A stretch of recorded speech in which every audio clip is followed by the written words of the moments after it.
नमस्कार साथियों, मैं डॉक्टर दिनेश कुमार पांडे। साथियों, हम लोगों ने पिछली क्लास में सिंधु घाटी सभ्यता के बारे में पढ़ा था।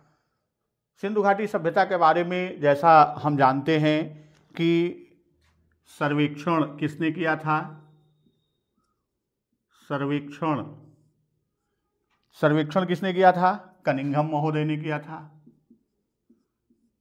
सर्वेक्षण किसके द्वारा किया गया था? कनिंघम के द्वारा किया गया था। नामकरण किसके द्वारा किया गया था? नामकरण जॉन मार्शल के द्वारा किया गया था। और पहली खुदाई किसके द्वारा की गई थी? पहली खुदाई दयाराम साहनी के द्वारा की गई थी।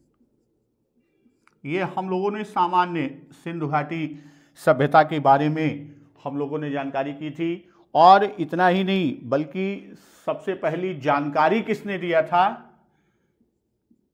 सबसे पहले इसकी जानकारी किसने दिया था? चार्ल्स मैसन ने दिया था। तो यहाँ दयाराम साहनी ने जिस क्षेत्र की खुदाई की थी वह क्षेत्र कौन सा था? वह क्षेत्र हड़प्पा था। वह क्षेत्र क्या था? वह क्षेत्र हड़प्पा था। तो हम लोगों ने हड़प्पा के बारे में जानकारी प्राप्त की थी कि हड़प्पा से कौन कौन सी हमें सामग्री मिली या कौन कौन से हमको वहाँ से पुरातात्विक साक्ष्य मिले या कौन से अवशेष मिले। तो इसमें सबसे पहले जो हमें साक्ष्य मिले थे, कहाँ से? हड़प्पा से जो हमको साक्ष्य मिले थे, सबसे पहले बात आती है किसकी? अन्नागार की। यहाँ से हमें अन्नागार मिला। यहाँ से क्या मिला? यहाँ से श्रमिक आवास मिला। अन्नागार मिला, अन्नागार के साथ श्रमिक आवास मिला था। और इसके साथ साथ यहां से कुम्हार का चौक मिला था। कुम्हार का चौक, ये प्रमुख चीजें थी। अन्नागार, श्रमिक आवास और कुम्हार का चौक। और जो चीज यहां से मिली थी वह क्या थी? वह थी मातृदेवी की मूर्ति।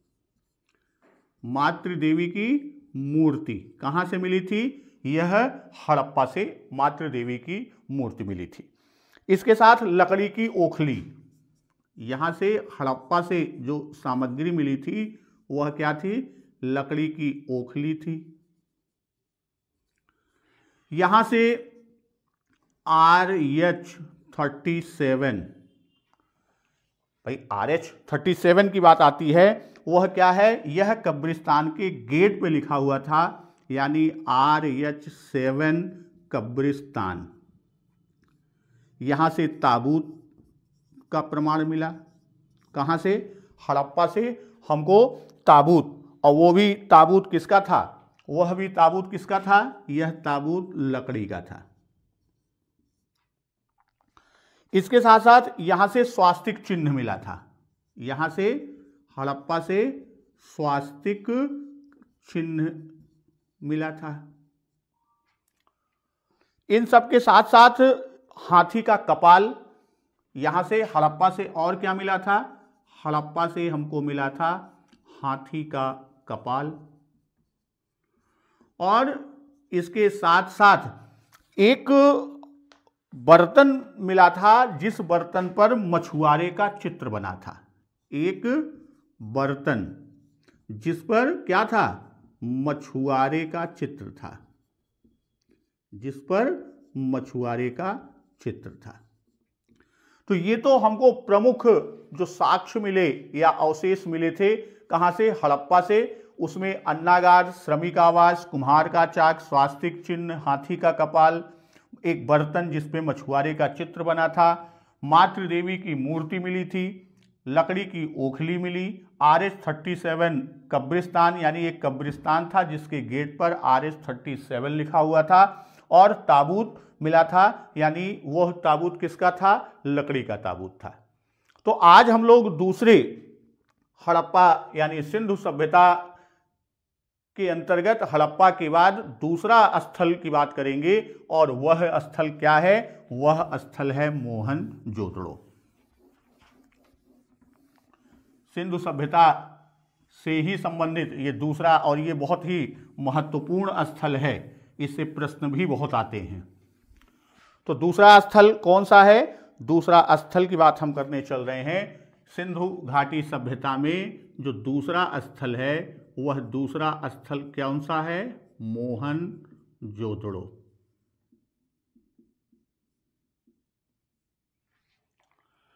मोहनजोदड़ो की खुदाई किसने किया था? इसकी खुदाई राखालदास बनर्जी ने किया था। राखालदास बनर्जी ने इसकी खुदाई की थी। और यह सिंधु नदी के किनारे, मोहनजोदड़ो किसके किनारे था? मोहनजोदड़ो यह सिंधु नदी के किनारे था। सिंधु नदी के किनारे यह शहर कहाँ था? सिंधु नदी के किनारे का स्थल यह मोहनजोदड़ो। इसकी खुदाई किसने किया? इसकी खुदाई राखालदास बनर्जी ने किया। और यहाँ से जो और यह क्षेत्र मोहनजोदड़ो वर्तमान में कहाँ है? यह पाकिस्तान, वर्तमान में कहाँ पर है? पाकिस्तान के लड़काना जिला। पाकिस्तान के कहाँ पर है? यह लड़काना जिला में है। अब हम बात करते हैं कि मोहनजोदड़ो, जो परीक्षा में आने वाले प्रश्न हैं, ज़्यादातर आते हैं कि यह कहाँ से प्राप्त हुआ, यह कहाँ से प्राप्त हुआ। हड़प्पा में हम लोगों ने देखा, उसका रिवीजन भी आज हमने कर लिया। अब हम बात किसकी कर रहे हैं? अब हम बात कर रहे हैं मोहनजोदड़ो कि मोहनजोदड़ो से क्या क्या हमको मिला। तो मोहनजोदड़ो से जो मिला वह सबसे पहले हम बात करते हैं कि मोहनजोदड़ो में लाशों का टीला, लाशों का टीला, या यूं कहें कि यहां पर अस्थि पंजर प्राप्त हुआ, बिखरे हुए थे। यहां से क्या मिला? लाशों का टीला, यानी एक साथ बहुत सारी लाशें वहां पर बेतरतीब तरीके से मिली हैं। जैसे हड़प्पा में हमको कब्रिस्तान मिला, कब्रिस्तान में कब्र के अंदर लाशों को ताबूत में या बिना ताबूत के जैसे भी, तो वह एक सिस्टमेटिक रूप में कि उसका सिर पूरब में रहेगा या उसका सिर उत्तर में रहेगा, यानी उसको एक नियमित जो विधि विधान है उसके अंतर्गत वहां दफनाया गया। किंतु यहाँ पर क्या मिला? यहाँ पर लाशों का टीला। ऐसा लगता है कि जैसे कोई युद्ध हुआ हो और उन लाशों को वहां पर एक साथ उनको दफना दिया गया हो। तो पहली चीज यहां से क्या मिला? अच्छा, मोहनजोदड़ो को लाशों का टीला भी कहते हैं। यह भी ध्यान रखिए कि अगर ये आता है कि लाशों का टीला किसे कहते हैं, तो लाशों का टीला मोहनजोदड़ो को कहते हैं। तो लाशों के टीला, उसके बाद यहां से एक गोदाम मिला। यहां से क्या मिला? यहां से एक गोदाम। और ये गोदाम जो है, इसका जो साक्ष्य मिला वो यहां से क्या मिला? यहां से भोजन के साक्ष्य मिले। यहां से क्या मिले हैं? भोजन के साक्ष्य। और यह गोदाम जो है वह वास्तव में जो भोजन के साक्ष्य मिले हैं इस तरह, और वो क्या है? बहुत ही विशाल अन्नागार कहा गया। क्या कहा गया? विशाल अन्नागार। अन्नागार कहां पे मिला था? अन्नागार हड़प्पा में भी मिला था, लेकिन हड़प्पा से भी बहुत विस्तृत, बहुत विशाल अन्नागार हमको कहां से मिला? मोहनजोदड़ो से मिला। तो अन्नागार दोनों जगह मिला। कहां से? विशाल अन्नागार यहां से मिला और अन्नागार हड़प्पा से भी मिला। अगर यह प्रश्न आता है कि विशाल अन्नागार कहां से मिला, तो विशाल अन्नागार हमको कहां से मिला? मोहनजोदड़ो से मिला। इसके बाद बात करते हैं कि विशाल स्नानागार मिला। यहां से क्या मिला? यहां से विशाल स्नानागार। मोहनजोदड़ो से जो अगला प्रमुख है वह क्या है? वह है विशाल स्नानागार। अन्नागार का जो साइज है वह कितना है? 150 बाई 75 मीटर, यानी जो अन्नागार है वह 150 मीटर लंबा और 75 मीटर चौड़ा ये अन्नागार है।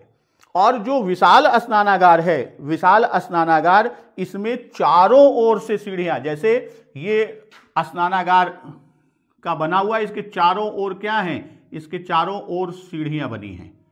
इसके चारों ओर क्या थी, इसके चारों ओर सीढ़ियां बनी हुई थी, इसके चारों ओर। तो विशाल स्नानागार के क्या थी, विशाल स्नानागार के चारों ओर क्या थी, विशाल स्नानागार के चारों ओर सीढ़ियां बनी थी।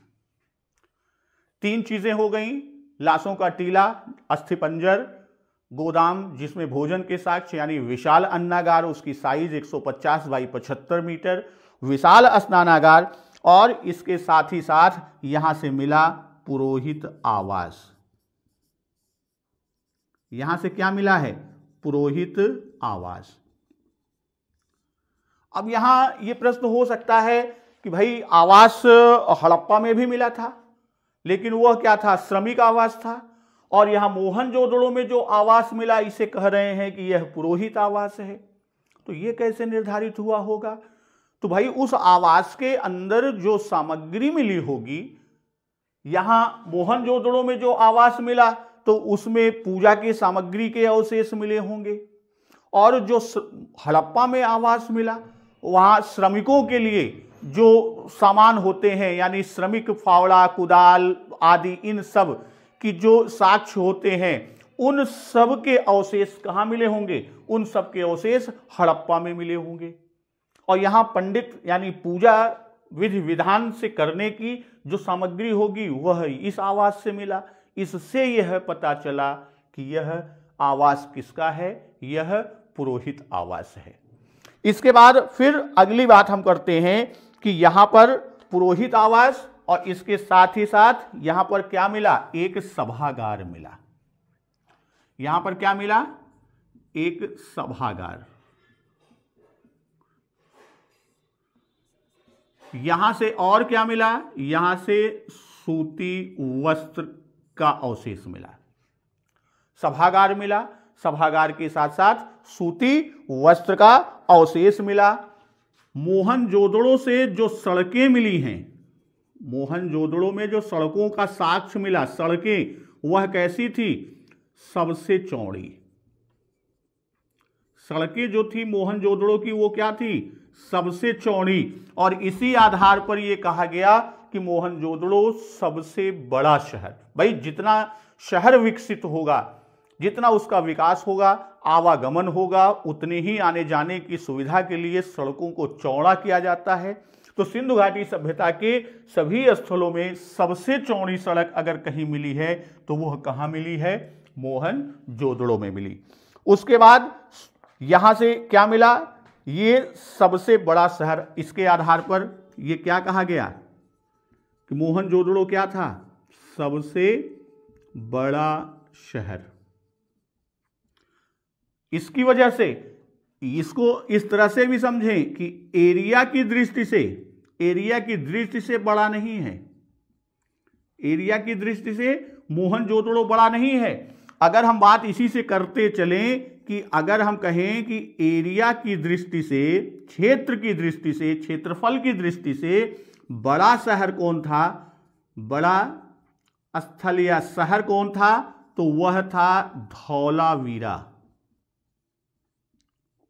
एरिया की दृष्टि से बड़ा शहर कौन सा था, वह था कौन सा, वह धौलावीरा था। और दूसरा राखीगढ़ी, धौलावीरा, और दूसरा क्या था, दूसरा था हमारा राखीगढ़ी। ये दोनों क्षेत्र जो हैं, ये दोनों क्षेत्र एरिया की दृष्टि से बड़े हैं। और यह सबसे बड़ा शहर, ये सबसे बड़ा शहर किसको कहा, मोहनजोदड़ो। यह विकास की दृष्टि से सबसे बड़ा शहर हुआ। यहाँ की सड़कें चौड़ी हैं और सारी व्यवस्थाओं से इसको सबसे बड़ा शहर किसे कहा, मोहनजोदड़ो को कहा। तो इसको आप लिख लीजिए। एक बार इसकी हम फिर से रिवीजन कर देते हैं। मोहनजोदड़ो सिंधु नदी के किनारे बसा। इसका उत्खनन किसने किया? राखालदास बनर्जी ने किया। कहां पर है? पाकिस्तान के लड़काना जिले में। यहां से जो अवशेष मिले उसमें लाशों का टीला, लाशों, मोहनजोदड़ो का अर्थ ही लोग कह देते हैं लाशों का टीला। एक गोदाम यानी विशाल अन्नागार मिला और जिसकी साइज 150 बाई 75 मीटर यानी 150 मीटर लंबा, 75 मीटर चौड़ा विशाल अन्नागार मिला। वहां से भोजन के साक्ष्य मिले हैं। फिर विशाल स्नानागार मिला जहां सामूहिक रूप से लोग स्नान करने जाते होंगे, कोई धार्मिक उत्सव में वहां स्नान होता होगा। चारों ओर सीढ़ियां और पुरोहित, उसके बगल पुरोहित आवास मिला है। सभागार मिला, सूती वस्त्र के अवशेष मिले। सड़कें जो सबसे चौड़ी यानी सिंधु घाटी सभ्यता के सभी स्थलों में सबसे चौड़ी सड़कें कहाँ मिली? मोहनजोदड़ो में मिली। और सबसे बड़ा शहर मोहनजोदड़ो को कहा गया। एरिया की दृष्टि से बड़ा नहीं, एरिया की दृष्टि से बड़ा शहर कौन है? धौलावीरा और राखी गढ़ी। तो अब हम इसके आगे बात करते हैं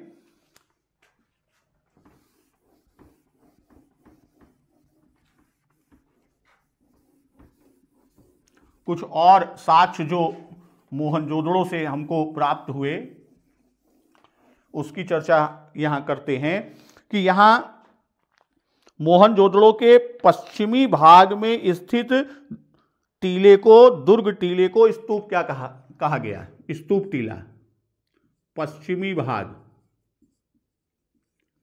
पश्चिमी भाग जो है उस भाग में जो दुर्ग टीला था उसे क्या कहा गया? दुर्ग टीला को स्तूप टीला कहा गया। दुर्ग टीला को क्या कहा गया? दुर्ग टीला को स्तूप टीला कहा गया। वहीं यहां से और मिला, कुंभकारों के 6 भट्ठों के अवशेष मिले। कुंभकारों के 6 भट्ठों के अवशेष मिले। कहां से? ये मोहनजोदड़ो से मिले। और जो साक्ष्य मिलता है वह कांसे की नृत्यरत नारी की मूर्ति मिली। किसकी? कांसे की नृत्यरत नारी की मूर्ति। कांसे की नृत्यरत नारी की मूर्ति, या यूं कह सकते हैं हम कि इसे कि कांसे की नर्तकी हमको मिली। कहां से मिली? ये मोहनजोदड़ो से मिली। और यहां एक जो प्रमुख साक्ष्य मिला है वह मानव प्रस्तर मूर्ति। मानव प्रस्तर मूर्ति मिली है। और इस मूर्ति की विशेषता इसलिए है कि यह कैसा है? यह दाढ़ी युक्त है। दाढ़ी युक्त मानव प्रस्तर मूर्ति कहां से मिली? ये मोहनजोदड़ो से मिलती है।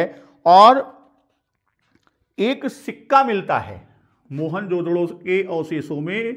क्या मिलता है? एक सिक्का मिलता है। भाई सिक्का तो सिक्का है, फिर इसमें इस सिक्के के मिलने की विशेषता क्या है?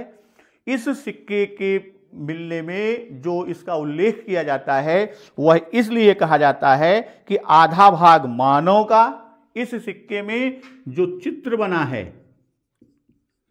उसमें आधा भाग किसका है? आधा भाग मानव का है और आधा भाग बाघ का है। आधा भाग किसका है? आधा भाग बाघ का है।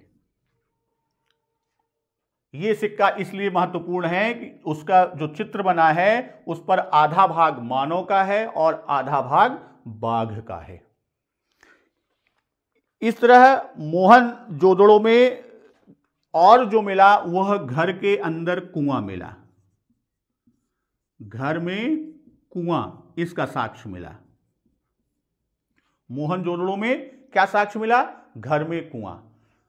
हड़प्पा में स्वास्तिक चिन्ह मिला था, मोहनजोदड़ो में भी स्वास्तिक का चिन्ह मिला। स्वास्तिक का चिन्ह कहां से मिला? यह मोहनजोदड़ो से भी मिला। हड़प्पा में भी स्वास्तिक का चिन्ह मिला था। तो इस तरह यहां पर पशुपति शिव का साक्ष्य मिला। किसका? पशुपति शिव, पशुपति शिव का साक्ष्य मिला। और तांबे का ढेर मिला। मोहनजोदड़ो से क्या मिला? यहां से तांबे का ढेर मिला। तो मोहनजोदड़ो से जो प्रमुख अवशेष या प्रमुख साक्ष्य हमको मिले थे वह आपके ये हैं, आप नोट कर लीजिए। उसके बाद एक क्रम में हम इसकी जरा सा एक समरी इसकी कर लेते हैं।